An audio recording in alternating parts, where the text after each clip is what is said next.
할렐루야. 예수 그리스도 이름으로 하나님 말씀 증거하겠습니다. 우리 다 같이 하나님 말씀 요한계시록 12장 1절부터 6절까지 말씀을 다 같이 찾겠습니다. 요한계시록 12장 1절에서 6절까지 말씀을 저와 여러분이 한 절씩 읽겠습니다. 요한계시록 12장 1절. 하늘에 큰 이적이 보이니 해를 입은 한 여자가 있는데 그 발 아래는 달이 있고 그 머리에는 12별의 면류관을 썼더라.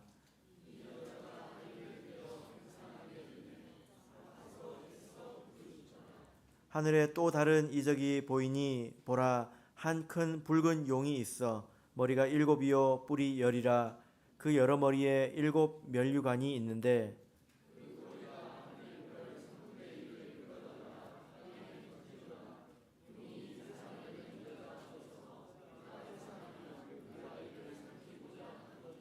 여자가 아들을 낳으니 이는 장차 철장으로 만국을 다스릴 남자라. 그 아이를 하나님 앞과 그 보좌 앞으로 올려가더라. 그 여자가 광야로 도망하매 거기서 1260일 동안 저를 양육하기 위하여 하나님의 예비하신 곳이 있더라. 아멘. 네, 오늘 이 시간은 하늘에 보인 두 가지 큰 표적이라는 제목으로 말씀을 전하도록 하겠습니다. 이제 요한계시록 12장에 이르렀는데요. 우리 지금까지 내용을 다시 한번 요약을 해보도록 하겠습니다. 몇 장부터 시작을 해야 될까요? 4장부터 시작을 해야 되겠죠. 4장에 들어가면 하늘 보좌의 환상이 보입니다. 그래서 보좌를 중심으로 24장로가 있고 네 생물이 있던 모습을 기억하시죠? 이것은 상징적인 모습입니다. 구속의 청사진이라고 볼 수 있죠. 온전한 교회의 모습을 하나님께서 그것이 영적인 것이기 때문에 이렇게 그려놓은 것입니다. 5장에 이르러서 보면 여기 주제는 하나의 책이죠. 보좌에 앉으신 이의 오른손에 한 권의 책이 있습니다. 이 책은 7인으로 인봉되어 있죠. 이 책은 구속의 계획서입니다. 그리고 이 어린 양이 그 7인을 뗄 권세가 있다, 이렇게 말씀을 하고 있습니다. 자, 그래서 이제 6장으로 와서 보면 이 7인을 하나하나 떼어가고 있죠. 그래서 하나를 뗄 때마다 어떤 일이 일어나고 있습니다. 물론 마지막 7째 인은 8장 1절에서 나오지만 그러나 이 6장에 전체 인이 다 들어있다고 보셔도 되겠습니다. 이 6장은 전체 구속사의 내용을, 말세에 관한 구속사의 내용을 요약한 것, 개요라고 보시면 되겠습니다. 그리고 7장은 어떤 내용이 있을까요? 7장 하면 무엇이 생각나십니까? 14만 4천, 그리고 셀 수 없는 큰 물이 기억이 나시죠? 7장은 이 하나님의 구속의 경륜의 결과라고 보시면 되겠습니다. 큰 환난을 믿음으로 이기고 승리한 흰옷 입은 무리들이 등장하고 있죠. 그죠? 예. 그리고 8장에서는 나팔이 시작됩니다. 8장부터는 조금 더 세부적으로 들어가서 보는 거라고 볼 수 있습니다. 이 총 7개의 인 중에서 가장 내용이 많은 것은 시간은 어떨지 모르겠지만 계시록에서 가장 내용이 많은 것은 5번째 인에 관한 내용입니다. 그 5번째 인 안에 7개의 또 나팔이 있는데요. 그 나팔에 대해서 8장부터 시작을 하고 있습니다. 그래서 첫 번째부터 이제 나팔을 하나씩 불기 시작하죠. 그죠? 그리고 9장, 10장, 11장은 5번째, 6번째, 7번째 나팔에 관한 내용이었습니다. 그동안에 이 5, 6, 7번 나팔에 대해서 계속 배웠는데요. 기억나시죠? 황충의 시대, 마병대의 시대, 청량의 시대, 이제 그런 그때 있는 일들에 대해서 제목을 붙여 본 것입니다.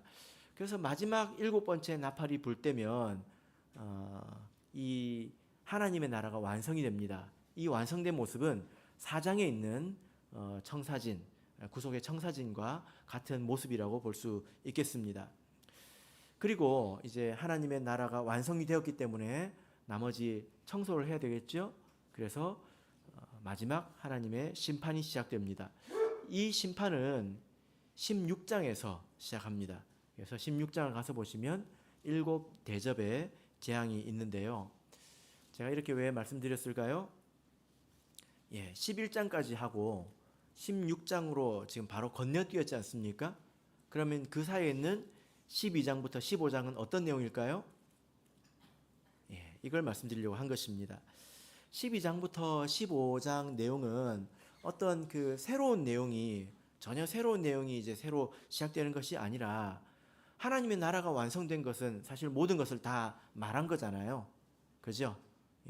그러나 그 안에 있는 내용에 대해서 이제 전체적으로 요약하기도 하고 또 어떤 중요한 내용, 주제를 콕 찍어서 깊이 설명하기도 하고 이런 부분이라고 보시면 되겠습니다. 그래서 12장부터 15장은 해설을 삽입한 그런 장이라고 보시면 되겠습니다. 자, 그러면 이제 12장에는 어떤 내용이 있을까 같이 들어가서 보도록 하겠습니다. 자, 12장을 보시면 오늘 본문이 1절부터 6절까지인데요. 여기에 두 가지 이적이 나옵니다. 그죠? 자, 1절을 보시면 어떤 이적이 보입니까? 하늘에 큰 이적이 보이니 이렇게 말씀하고 있죠. 그 다음에 3절을 보면 하늘에 또 다른 이적이 보이니 이렇게 말씀을 하고 있습니다. 그래서 1절부터 6절까지는 두 가지의 어떤 큰 이적에 관한 내용입니다. 자, 여기서 말하는 하늘은 저기 파란 푸른 하늘이 아니겠죠. 이것은 영적인 세계를 말하는 것입니다. 그 요한계시록을 그림으로 그려놓은 그 것을 한번 검색해 보면 그 요한이 책상에 딱 앉아 있고요. 혹은 기도하고 있고 하늘을 쳐다봅니다. 저 푸른 하늘. 그 푸른 하늘에 그림이 그려져 있어요. 그걸 쳐다보는 것처럼 이렇게 기록하고 있는데 그런 건 아니고요. 이것은 영적인 세계를 들여다보았다는 것입니다. 무엇을 보았습니까?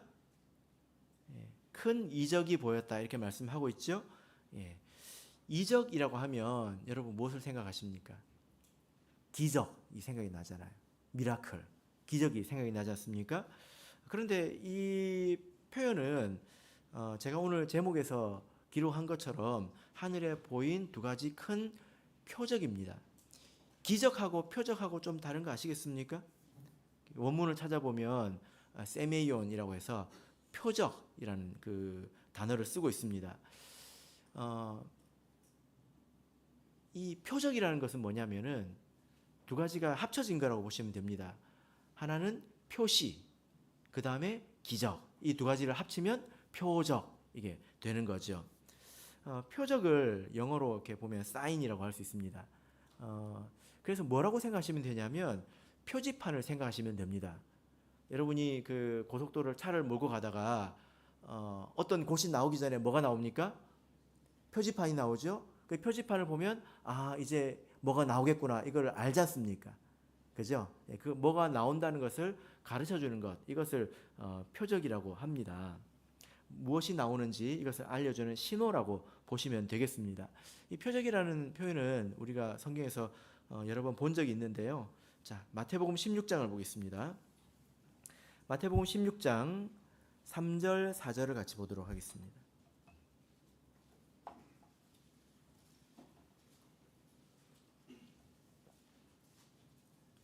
마태복음 16장 3절 4절 같이 읽겠습니다. 시작. 아침에 하늘이 붉고 흐리면 오늘은 날이 굳겠다 하나니 너희가 천기는 분별할 줄 알면서 시대의 표적은 분별할 수 없느냐. 악하고 음란한 세대가 표적을 구하나 요나의 표적밖에는 보여줄 표적이 없느니라 하시고 저희를 떠나가시다. 사람들이 예수님께 계속 표적을 보여달라고 했다는 말입니다. 무슨 표적을 보여달라고 했을까요? 당신이 정말로 하나님 나라에서 온 표시를 보여달라는 것입니다. 표시를 보여달라는 거예요. 그러니까 예수님께서 악하고 음란한 세대가 계속 표적만 구하고 있다. 이렇게 말씀을 하시면서 너희들한테 보여줄 표적은 요나의 표적밖에는 없다. 이렇게 말씀을 하고 있습니다. 요나의 표적이 무엇입니까? 예수님께서 요나처럼 이제 3일 동안 밤낮 사흘 이제 죽으시는 것을 말하죠. 그리고 다시 살아나는 것을 말합니다. 그러니까 예수님의 죽음과 부활이 예수님이 참으로 하나님께서 보내신 그런 진정한 표시이다. 하나님의 아들이라는 진정한 표시이다라는 겁니다.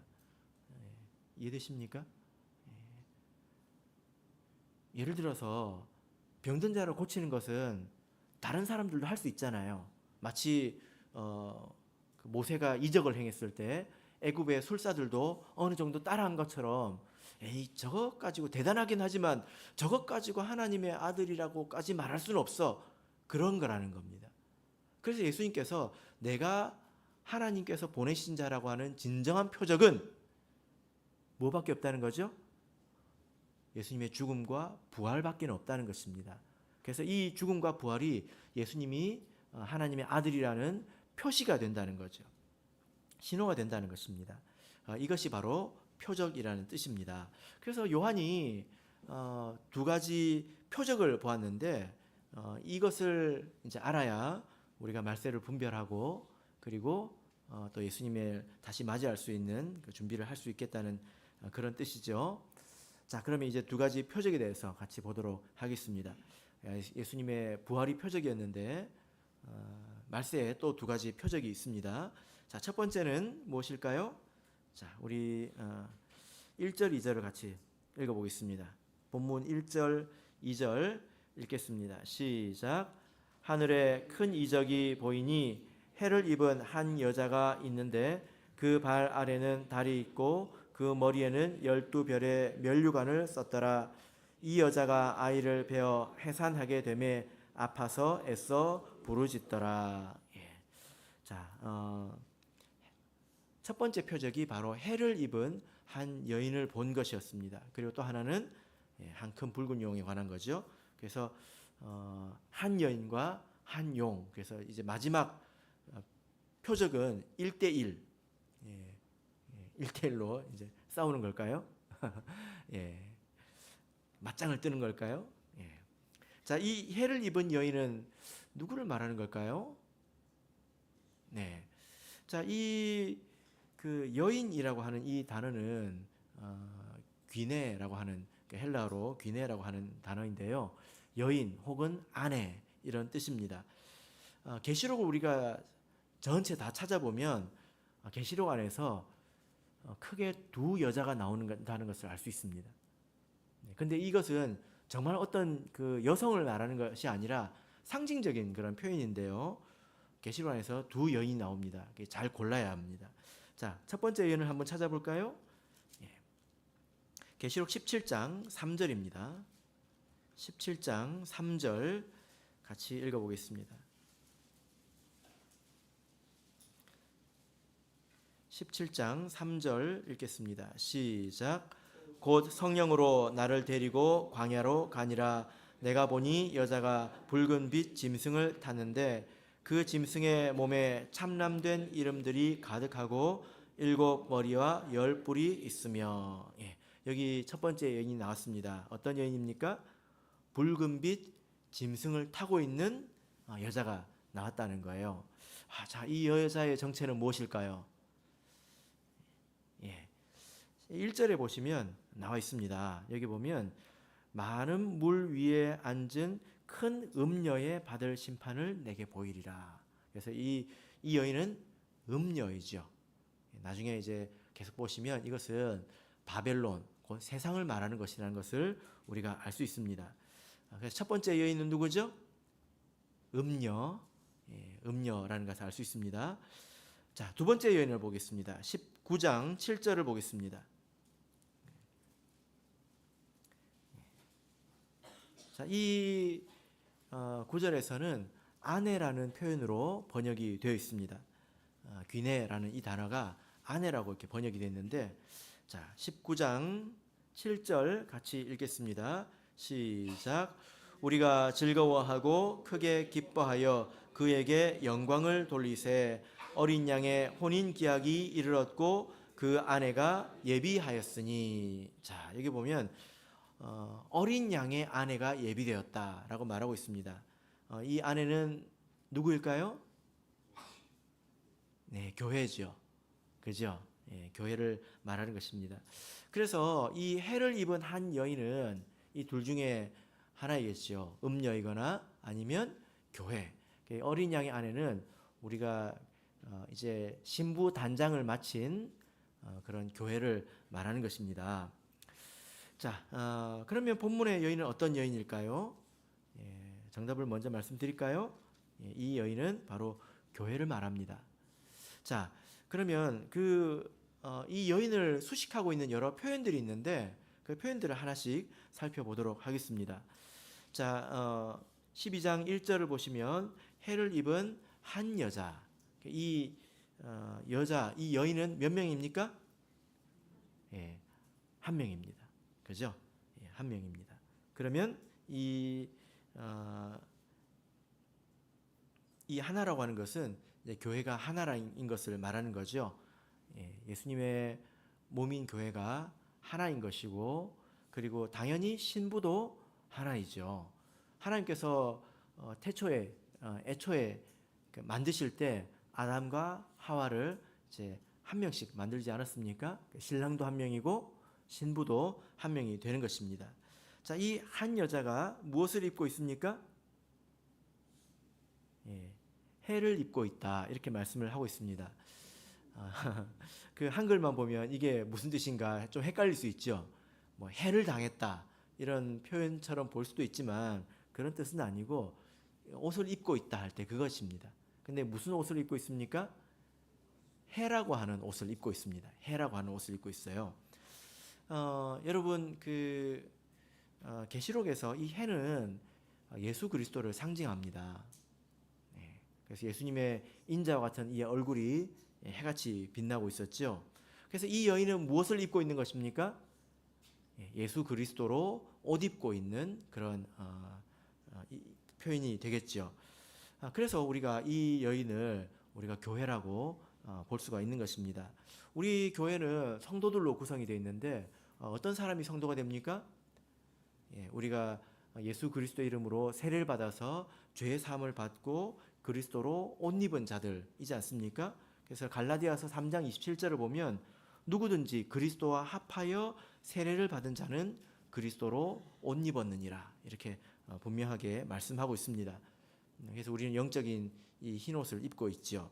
자, 그러나 또 한 가지 이런 말씀도 있습니다. 로마서 13장 14절을 보겠습니다.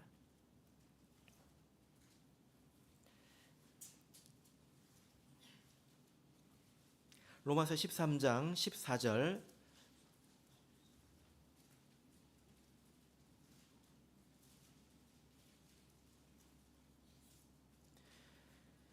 자, 읽겠습니다. 시작.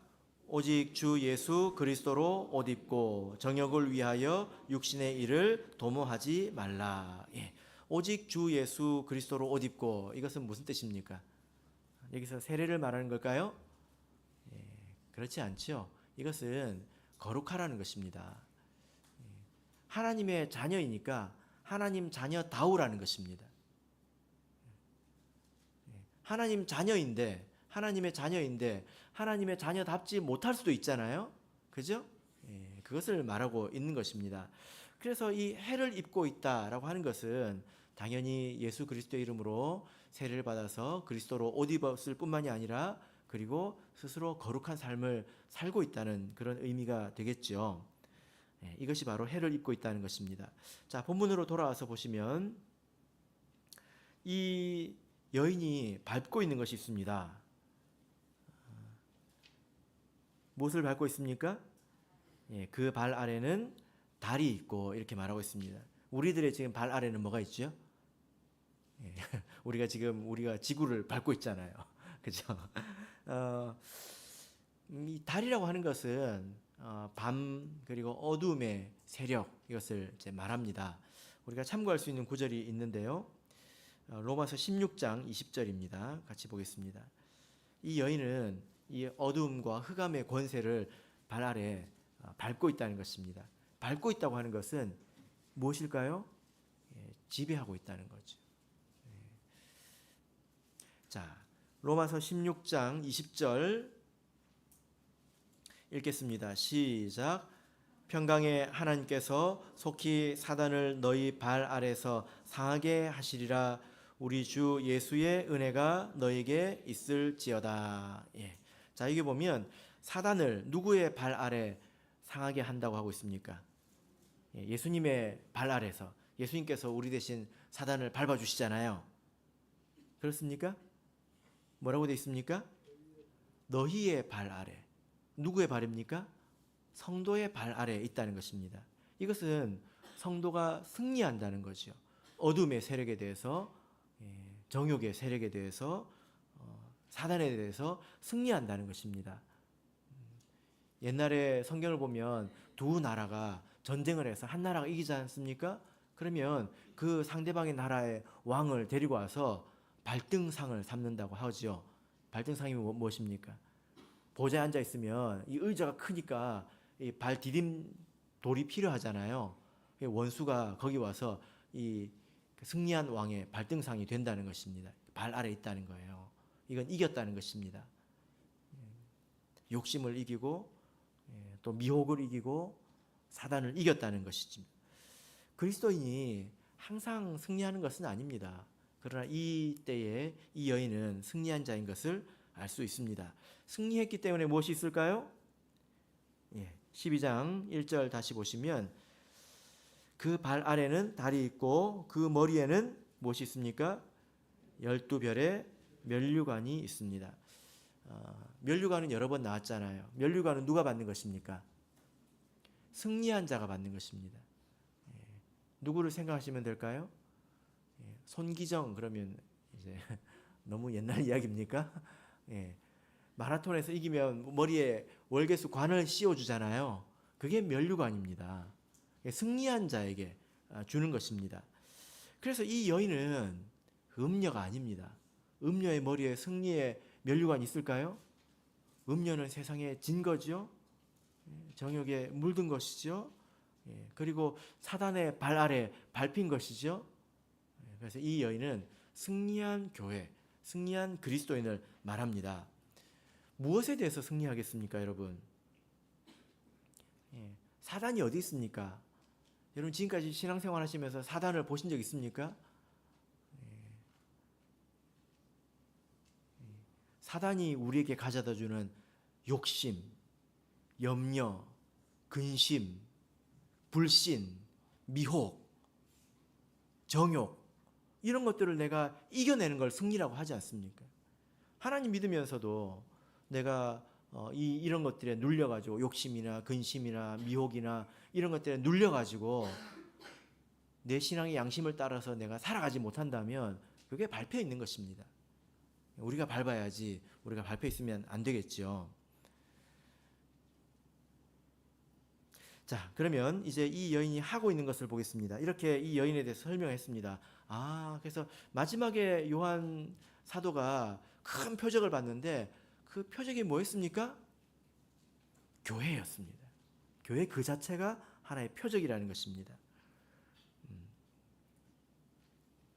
자, 이 여인이 무엇을 하고 있습니까? 2절을 우리 읽어보겠습니다. 12장 2절 읽겠습니다. 시작.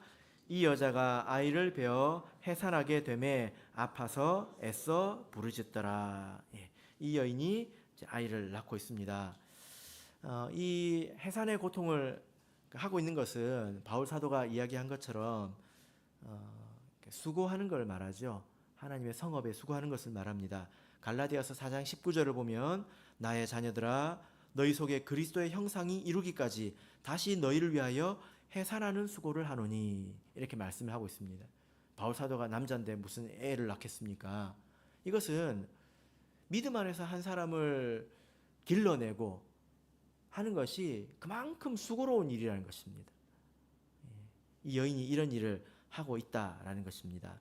그래서 교회가 복음을 전하고 그리고 성도를 성숙하게 하는 그 일에 전심전력으로 수고하고 있다. 고난이라고 하는 것이 여러분 우리가 병에 걸려가지고 또 어떤 환난을 만나서 고통받는 것 그것만 고난이라고 하지 않습니다. 해산하는 고통도 고난입니다. 그래서 우리가 성경을 보면 다윗의 고난에 대해서 이야기를 들을 수 있죠. 무엇이 다윗의 고난입니까? 성경을 보면 사울한테 괴롭힘을 받은 것을 말하는 게 아닙니다. 그가 잠도 자지 않겠다 라고 말하면서 성전 준비를 위해서 애쓴 것을 다윗의 고난이라고 말하고 있습니다. 여기서 보면 이 여자가 그렇게 고통을 받고 있죠. 근데 그 고통은 성읍을 위한 그런 고통이었다는 것입니다. 여러분, 우리가 그동안에 말세 징조에 대해서 많이 배웠는데요.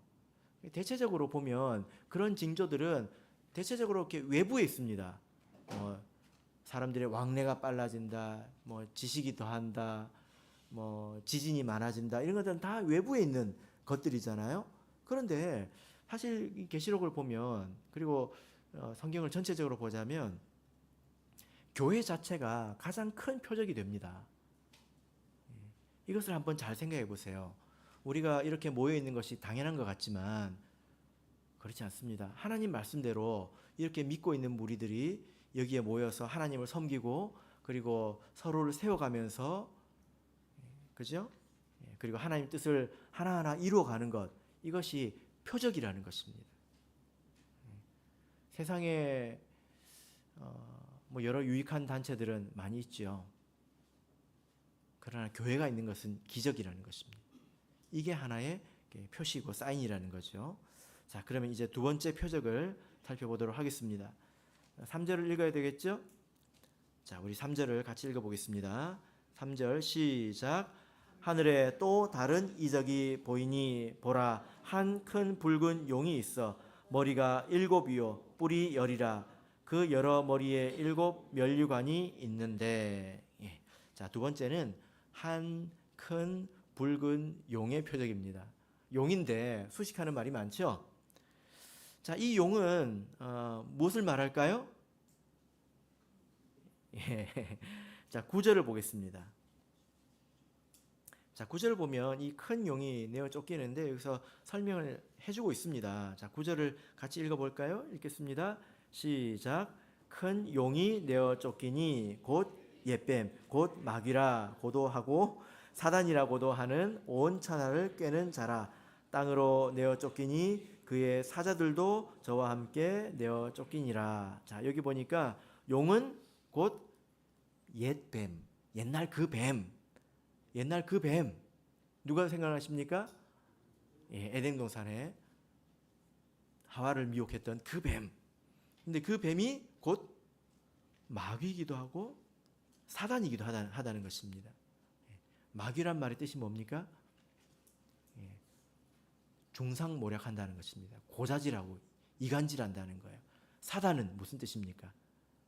대적한다는 뜻입니다. 그리고 온 천하를 꿰는 자다. 그래서 이 용은 사단이구나 이렇게 생각하시면 되겠죠? 자, 이 용의 특징에 대해서 그러면 우리 살펴보겠습니다. 자, 첫 번째는 이 용도 몇 마리입니까? 한 마리죠. 사단도 하나입니다. 자, 그 다음에 크고 붉다 이렇게 말하고 있습니다. 붉다라고 말하는 것은 이 계시록 6장 4절에서 붉은 말 할 때 그 붉다는 거예요. 계시록에 붉다는 종류가 또 다른 종류도 있습니다. 여기서는 붉다고 하는 것이 희망을 뜻하기도 하거든요. 그런데 여기서 붉다고 하는 것은 그런 뜻이 아니라 여기서는 화평을 없앤다는 그런 의미의 단어를 쓰고 있습니다. 그래서 용은 화평을 없애는 겁니다. 그래서 화평을 없애면 용이 되는 거죠.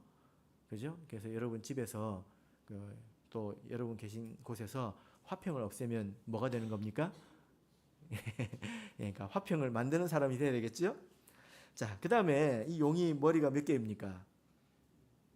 머리가 7이에요. 머리가 7이라는 말의 뜻이 뭘까요?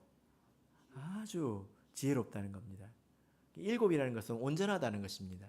아주 지혜롭다는 거죠. 용이라고 하면 그냥 말 못하고 입에서 불이나 뿜는 그런 그 상상 속의 동물을 생각할 수 있는데 그런 것은 아닙니다. 아주 지혜롭죠. 그리고 또 머리에 뭐가 있습니까? 뿔이 열이다. 이렇게 말씀을 하고 있습니다. 뿔이 10개입니다. 이 뿔이라고 하는 것은 힘, 능력을 말합니다. 열이니까 아주 크다는 거죠. 그래서 이 용의 모습을 우리가 누구하고 비교해 볼 수 있냐면 5장에 있는 어린 양의 모습과 비교해 볼 수 있습니다. 어린 양도 뿔이 있거든요. 근데 마치 용도 어린 양처럼 머리에 뿔이 있다는 것입니다. 그만큼 능력이 있다는 거예요. 그러니까 얼마나 미혹되기가 쉽겠습니까? 자, 그리고 이 어린 양에도 이렇게 면류관이 있는데 이 그 머리가 7단인 용의 머리 위에 뭐가 있습니까? 7 면류관이 있다. 이렇게 말씀을 하고 있습니다. 7 면류관이 있습니다. 여러분 여기서 말하는 이 면류관은 사실 우리가 원문으로 보자면 오역된 것입니다. 뭐라고 번역해야 맞냐면 왕관이라고 해야 맞아요. 왕관. 그래서 여인의 머리에 있는 것은 면류관이고 이 용의 머리에 있는 것은 왕관입니다. 그러니까 이게 흉내를 내고 있는 것입니다.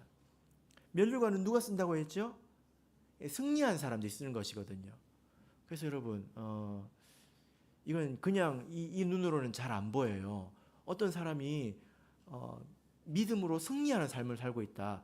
이건 육신적으로 보면 좀 비천해 볼 수도 있습니다. 왜냐하면 손해보고 사는 것이기 때문에. 그죠? 예? 믿음을 지키기 위해서 내가 손해를 보고 있기 때문에 비천해 볼 수 있다는 것입니다. 그러나 비천해 보이지만 그 사람 머리에는 면류관이 있죠. 그런데 이 용의 머리에는 뭐가 있습니까?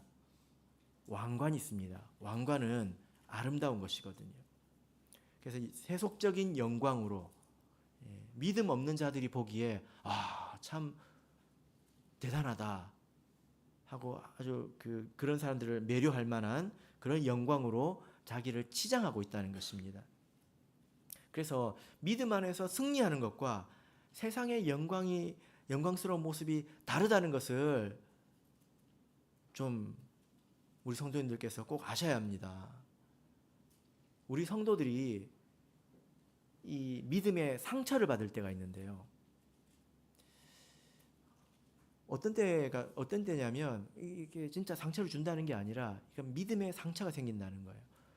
무슨 말이냐면 어떤 사람이 자기 신앙의 도리를 게으르게 해가지고 예를 들어 좋은 데 취직을 했어요. 이건 사실 바꾼 거거든요. 그죠? 바꾼 거거든요. 근데 사람들이 옆에서 박수치면서 뭐라고 말할까요? 하나님 복을 주셨다. 하나님 복을 주셨다. 이렇게 이야기합니다. 그러면 그걸 보는 사람들은 믿음에 상처가 생겨요. 저게 복이구나. 상처가 생기겠죠? 이거는 승리의 면류관과 세상의 영광을 잘 몰라서 생기는 일입니다. 이건 다른 겁니다. 이걸 구분할 줄 알아야 합니다. 그래야 이게 용인지 여잔지 알겠죠. 뭐가 귀한 것인지 알겠죠. 그래서 이 여인의 머리에는 면류관이 있고 용의 머리에는 뭐가 있다고요? 왕관이 있대요. 제가 기억이 납니다. 여러분께도 말씀드린 적이 있는데 어떤 자매님이 새벽 기도할 때 환상을 보았습니다. 자기 몸이 이만큼 사람 몸만큼 이렇게 올라가서 기도하는 사람들을 다 바라봤습니다. 그런데 그때 하늘에서 저 위에서 아주 아름다운 왕관이 그 각 사람의 머리에 다 내려와 앉았습니다. 근데 그 자매님이 그때 기도하면서 하나님 우리가 써야 되는 것은 이런 게 아니잖아요. 하나님께 그렇게 기도했더니 그 왕관이 싹 사라지고 면류관이 내려오더래요.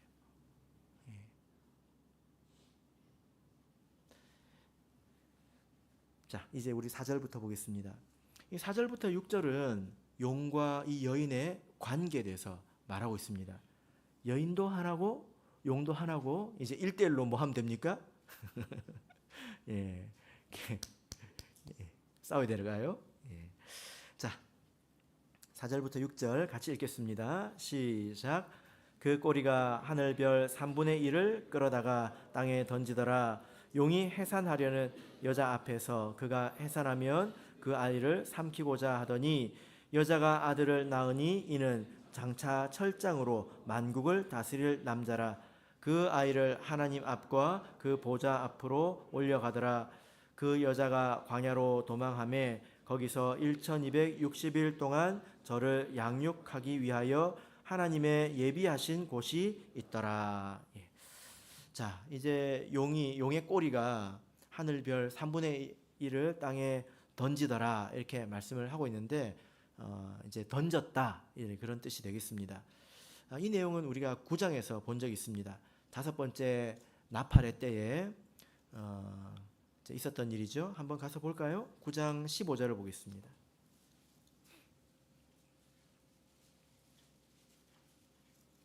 9장 15절 6째 나팔이네요. 그죠? 15절 읽겠습니다. 시작. 내 천사가 놓였으니 그들은 그 년, 월, 일시에 이르러 사람 3분의 1을 죽이기로 예비한 자들이더라. 예, 사람 3분의 1을 죽이고 있습니다. 무엇으로 죽일까요? 19절을 보시면 이 말들의 힘은 그 입과 그 꼬리에 있으니 그 꼬리는 뱀 같고 또 꼬리에 머리가 있어 이것으로서 해하더라. 예, 꼬리가 또 등장하고 있습니다. 이 꼬리는 무엇을 말한다고 했죠? 예, 이사야서 9장 15절을 지금까지 한 2-3번 찾은 것 같습니다. 꼬리는 거짓말을 가르치는 선지자라 이렇게 말씀하고 있습니다. 성도들을 넘어지게 하는 자들은 다름 아니라 가르치는 자들입니다. 가르치는 자를 조심해야 합니다. 그래서 그들을 통해서 성도의 3분의 1을 잃어버린다 이런 의미가 되겠죠. 또 이 용은 여인이 해산하면 그 아이를 삼키려고 하고 있습니다. 이 아이가 누구일까요? 자, 본문으로 돌아와서 보겠습니다. 5절을 보면 장차 철장으로 만국을 다스릴 남자라 이렇게 말하고 있습니다. 이 철장이라고 하는 것이 뭡니까? 지팡이인데 철로 되어 있다는 것입니다. 철 지팡이입니다. 지팡이는 때리는 거라고 했죠. 양을 지키는 거라고 했죠. 그죠? 근데 이게 철로 되어 있습니다. 그러니까 얼마나 이게 힘이 세겠습니까? 장차 만국을 다스리는 그런 남자인데요. 이 아이 또한 어떤 특정한 한 사람을 말하는 게 아닙니다. 그래서 여러분 어떤 슈퍼맨을 기다리시면 안 됩니다. 이 아이는 누구일까요? 자, 우리 계시록 2장 26절 27절을 보겠습니다. 계시록 2장 26절. 자, 여기 보면 철장을 가지고 또 만국을 다스리는 그런 사람들이 나옵니다. 자, 계시록 2장 26절 27절 읽겠습니다. 시작. 이기는 자와 끝까지 내 일을 지키는 그에게 만국을 다스리는 권세를 주리니 그가 철장을 가지고 저희를 다스려 질그릇 깨뜨리는 것과 같이 하리라. 나도 내 아버지께 받은 것이 그러하니라. 예. 여러분 질그릇은 그냥 사기 그릇 같은 거잖아요. 예. 한번 생각해 보십시오. 철방망이로, 철몽둥이로 그 사기 그릇 깨는 게 쉬울까요, 어려울까요? 예. 일도 아니죠. 힘을 안 써도 그냥 되지 않겠습니까? 예. 그럴 정도로 힘이 있다는 것인데 누구입니까? 이기는 자, 승리하는 자를 말하는 것입니다. 그래서 이 만국을 다스린다고 하는 것은 뭐 세계 대통령이 돼가지고 세계를 지배하고 다스리고 그런 걸 뜻하는 게 아니라 마태복음 19장 28절을 보면 예수님께서 제자들에게 이렇게 말씀하셨습니다. 예수께서 가라사대 내가 진실로 너에게 이르노니 세상이 새롭게 되어 인자가 자기 영광의 보좌에 앉을 때에 나를 쫓는 너희도 12보좌에 앉아 이스라엘 12지파를 심판하리라. 이것은 심판한다는 그런 의미입니다. 마지막 때가 되면 우리 성도들이 세상을 심판하죠. 그죠? 그래서 이 여인은 교회를 말하고 이 아이는 성도를 말하는 것입니다. 사실은 같은 거예요. 그래서 우리 성도는 다 어디에서 나옵니까? 교회를 통해서 나오지요. 하나님은 아버지입니다. 근데 교회는 어머니와 같은 거예요. 그죠? 근데 우리가 아이지만 또 우리가 모여서 어머니가 되지 않습니까? 아이와 이 어머니의 관계는 이와 같다는 것입니다. 자, 그 아이가 태어나면 이제 용이 삼키려 한다 이렇게 말씀을 하고 있습니다. 여러분 그래서요 우리에게 이런 그 사단의 미혹이 있습니다. 여러분에게 그런 사단의 미혹과 시험이 있습니까? 왜 있을까요? 미혹이나 시험은 살아있는 사람한테 주어지는 것이지 죽은 사람한테 가는 게 아닙니다. 우리가 예수 안에서 살아있기 때문에 우리에게 시험이 있고 미혹이 있는 것입니다.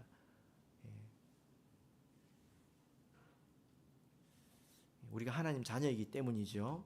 예수님께서 공생애를 시작하려고 하실 때 세례를 받으신 이후에 제일 먼저 찾아온 게 누굴까요? 마귀가 찾아왔습니다. 제일 먼저 찾아온 게 누구입니까? 마귀입니다. 여러분 그래서 우리도 주의해야 합니다. 우리가 살아있기 때문에 마귀가 내 옆에서 들어올 틈을 항상 찾고 있다는 것을 알아야 합니다. 그래서 베드로전서 5장 8절을 보면 근신하라 깨어라 너희 대적 마귀가 우는 사자같이 두루다니며 삼킬 자를 찾나니 그러기 때문에 어떻게 해야 된다고요? 근신하라 깨어라 정신을 차리고 있으라는 겁니다. 대비하고 있으라는 것입니다. 그러면 들어오지 못합니다.